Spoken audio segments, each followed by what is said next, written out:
Hello, I'm Andrew Kane from calmerpatients.co.uk, an online CPD module to help you calm your anxious dental patients. I'm a hypnotherapist, and since 2003 I've worked with hundreds of dentists and team members on ways to apply modern psychological insights to best look after your patients. In this video, I'm going to demystify trance so you can understand what's going on with your anxious patients and see how you can begin to help. And this matters. 25% of patients report being anxious about visiting the dentist. For some of them, their anxiety is so severe it stops them attending at all. Others who do attend can present as being difficult to talk to, making your job more stressful and undermining the rapport you need to provide your best help and build a thriving practice.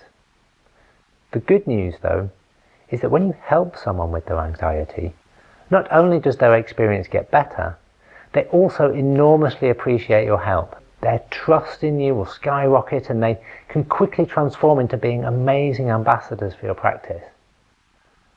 And learning about unconscious processes to help anxious patients will also help you give motivating oral health advice, write engaging information handouts, and help all your patients feel as comfortable as possible. It's a way of deepening your communication all round. There's a huge amount to gain, so let's get straight on with understanding trance. Stage shows and media portrayals tend to make hypnosis and trance seem like separate, unknown things, and these impressions of them being other or different get in the way, rather like the idea that a fish could have no understanding of water because it has nothing to compare it to. The reason people find terms like trance and hypnosis confusing isn't because they're so separate from our everyday experience, but because they're so deeply embedded in it. Let's look at a couple of examples of how our brains constantly narrow and self-generate our subjective experience to varying degrees. There's nothing wrong with it, it's just how we work. So you come into the practice one morning, you look at your day list and you see the name of a patient who's previously given you a hard time booked in for the afternoon. And just incidentally, we're using examples of unpleasant trance states, but they don't have to be unpleasant. I go into that in more detail in the e-course, but back to your patient. You've seen they're booked in for the afternoon. You begin expecting the worst and feeling uneasy in the time leading up to it. The time comes, you greet the patient, and despite your best efforts, you feel uncomfortable and become more aware of the things that might go wrong that makes you feel even more uneasy. And your attempts to not do or say anything wrong make it more and more likely that you will. Now, I hope you only experience this at a low level, but it demonstrates the processes that can start to set up deeper trance states. You had a bad experience, the previous difficult appointment, and part of your brain logged that as something to be wary of in the future. This isn't true of all trance experiences, but emotion is very trance-inducing, so it's often an element in it. When you saw that patient's name on your day list, your brain started priming you for trouble, anticipating that it would be difficult. And you felt an emotional response, even though at that stage the patient wasn't even there. Your brain was creating an experience that wasn't objectively happening. When the time came, your discomfort tied your brain up and made you less able to handle the situation.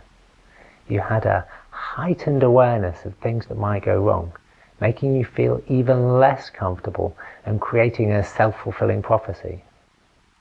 Now, although I assume that's only a low-level experience for you and one that you have the self-awareness to step out of, that phenomenon of becoming increasingly immersed in a self-created experience is an example of a trance state, and it mirrors what happens with your anxious patients.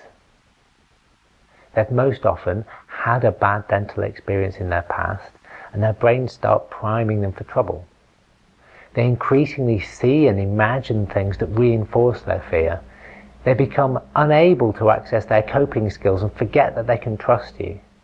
Their attention narrows onto things that might be dangerous or painful, and as their emotions get higher, this is likely to begin to include things that they are imagining happening, not just what is actually happening. What psychology and understanding trance states teaches us is that the most powerful emotional learning takes place unconsciously outside of our rational control, and that in a narrowed state of awareness, emotions and beliefs prime our brains to create an experience that can be quite different from what's happening objectively.